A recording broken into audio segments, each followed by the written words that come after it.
Hello guys, ഇന്നത്തെ vlog ഒരു gift packing കേട്ടോ. അപ്പം അതിന് വേണ്ടിയിട്ട് ഞാൻ മേളിൽ കയറി കുറേ പെട്ടികൾ തപ്പുമായിരുന്നു. ഓൺലൈൻ പർച്ചേസ് കൂടുതലായതുകൊണ്ട് തന്നെ പെട്ടികൾ നിറയുണ്ടായിരുന്നു. അങ്ങനെ എനിക്കൊരു പെട്ടി കണ്ട് കിട്ടി ഗൈസ്. അപ്പോൾ എൻ്റെ അനിയൻ്റെ പിറന്നാളിന് വേണ്ടിയിട്ടാണ്. അപ്പോൾ അവന് വേണ്ടിയിട്ട് ഞാൻ കുറച്ച് സാധനങ്ങൾ മേടിച്ചിട്ട് ഈയിടെയായിട്ട് അവനൊരു ഒരുക്കങ്ങളൊക്കെ കൂടുന്നുണ്ട്. അപ്പോൾ ഈ പ്രാവശ്യത്തെ പിറന്നാളിൻ്റെ ഗിഫ്റ്റ് അങ്ങനെ എങ്ങനെ ആയിക്കോട്ടെ എന്ന് വിചാരിച്ചു. ഞാനൊരു ഷർട്ട്, പിന്നെ മുസ്താക്കിൻ്റെ ഫേസ് വാഷ്, അതുപോലെ തന്നെ മുസ്താക്കിൻ്റെ തന്നെ അതിൻ്റെ ഒരു മോയ്സ്ചറൈസർ ഉണ്ടായിരുന്നു. അതും ഇവിടെ ഇരിക്കട്ടെ എന്ന് വിചാരിച്ചു. പിന്നെ എന്താണെന്ന് വെച്ചാൽ അവനൊരു സ്പീക്കർ വേണം, കുറേ നാളായിട്ട് പറയുന്നുണ്ടായിരുന്നു. അപ്പോൾ എന്നെക്കൊണ്ട് പറ്റുന്ന പോലെ ഒരു ചെറിയൊരു സ്പീക്കറും കൂടെ ഞാൻ മേടിച്ചിട്ടുണ്ട്. ലൈറ്റൊക്കെ ഉള്ളത് കേട്ടോ, അടിപൊളി കേട്ടോ.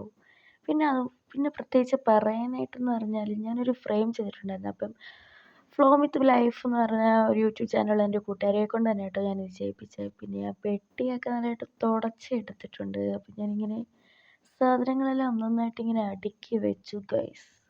അപ്പോഴാണ് ദാണ്ട് കിടക്കുന്നു ഒരു പണി കിട്ടി. എന്തെന്ന് വെച്ചാൽ ഞാനെല്ലാം സെറ്റപ്പാക്കി കൊണ്ട് വന്നപ്പോൾ ഫ്രെയിം ഇതിനകത്ത് ഇരിക്കുന്നില്ല. എന്ത് ചെയ്യുമെന്ന് ആലോചിച്ചുകൊണ്ടിരിക്കുക. പിന്നെ ഇതൊക്കെ വെച്ച് അങ്ങ് പൊതിയാന്ന് വിചാരിച്ചു. അതിൻ്റെ മുകളിലോട്ട് ഞാനങ്ങ് കയറ്റി വയ്ക്കാമെന്ന് വിചാരിച്ചു. അങ്ങനെ ഞാൻ പതുക്കെ അതൊക്കെ അങ്ങ് അടച്ചു. എന്നിട്ട് അതിൻ്റെ മുകളിലോട്ട് വെച്ചിട്ട് അങ്ങ് പൊതിയാന്ന് വിചാരിച്ചു.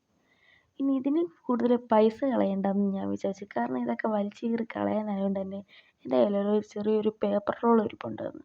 എന്നാൽ അത് വെച്ച് ഞാൻ അഡ്ജസ്റ്റ് ചെയ്യാമെന്ന് വിചാരിച്ചു. അങ്ങനെ ഞാൻ അതൊക്കെ കീറിയെടുത്ത് ഞാൻ പാക്കിങ്ങിലോട്ട് പോയി ഗൈസ്. അപ്പോൾ ഏകദേശം ഞാൻ അവിടെ ഇവിടെയൊക്കെ ആയിട്ട് ഒപ്പിച്ച് അതെല്ലാം ഒതുക്കി വെച്ചിട്ടുണ്ടായിരുന്നു. പിന്നെ എൻ്റെ കയ്യിലൊരു ബർത്ത്ഡേ വിഷസിൻ്റെ ഒരു റിബണും കൂടി ഉണ്ടായിരുന്നു. അതും കൂടെ ഇരിക്കട്ടെ എന്ന് വിചാരിച്ചാൽ അതും കൂടെ അങ്ങ് വലിച്ചങ്ങ് കെട്ടി. അപ്പോൾ ഫൈനലി വന്നപ്പോൾ അത് ഏകദേശമൊക്കെ ഓക്കെ ആയി. കാണുമ്പോൾ ഒരു ചന്തമൊക്കെ ഉണ്ട്. അപ്പോൾ ബൈ ബൈ ഗൈസ്. കൊടുക്കുന്ന റിയാക്ഷൻ വീഡിയോ ഞാൻ പിന്നെ ഇടാം കേട്ടോ.